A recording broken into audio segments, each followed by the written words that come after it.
దేశంలో ఎక్కడా లేని విధంగా ఆంధ్రప్రదేశ్లో పింఛన్ల పంపిణీ జరుగుతుందని అనంతపురం అర్బన్ ఎమ్మెల్యే దగ్గుపాటి ప్రసాద్ అన్నారు. 1వ తేదీ వస్తుందంటే ఒక రోజు ముందుగానే పింఛన్లు అందజేస్తున్నామని కూడా తెలిపారు. తిరుమల లడ్డూ కల్తీపై వైసీపీ నేతల తీరుపై అనంతపురం ఎమ్మెల్యే తీవ్ర విమర్శలు చేశారు.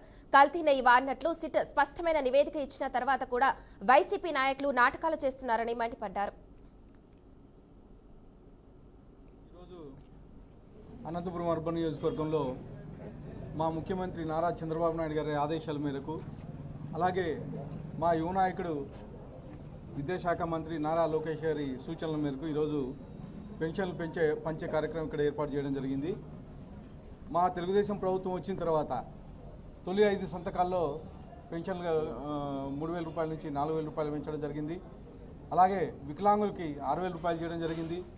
మామూలుగా పూర్తిగా బెడెడ్ హార్ట్ అయితే 15,000 రూపాయలు, అలాగే మెడికల్లో ఏదన్నా ఉంటే 10,000 రూపాయలు చేసిన కనుక మా తెలుగుదేశం ప్రభుత్వం అందే. అలాగే మా ముఖ్యమంత్రి నారా చంద్రబాబు నాయుడు గారి దేశంలో ఎక్కడా లేనట్టు విధంగా ఒక ఆంధ్రప్రదేశ్లో మాత్రమే ఈ పెన్షన్ కార్యక్రమం ఇంత అమౌంట్ ఏర్పాటు చేయడం జరిగింది.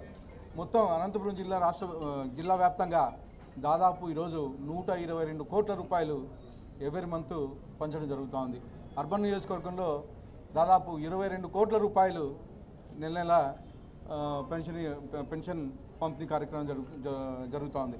ఎక్కడ కానీ తెలుగుదేశం ప్రభుత్వం వచ్చిన తర్వాత 7-8 గంటలకల్లా మా ఇంటికి పెన్షన్ వస్తుందని చెప్పేసి ప్రతి అవ్వ ప్రతి పెన్షన్దారుడు తెలియజేయడం జరుగుతూ ఉంది.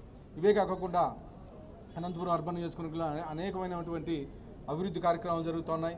గత 20-25 ఏళ్ళ నుంచి పెండింగ్ ఉండేవి కానీ రోడ్లు అయితే ఏమి, అలాగే సీసీ డ్రైన్లు అయితే ఏమి, మొత్తం ఇవన్నీ చేయడం జరుగుతుంది. ముఖ్యంగా dump yard almost all clear అయ్యి వచ్చింది.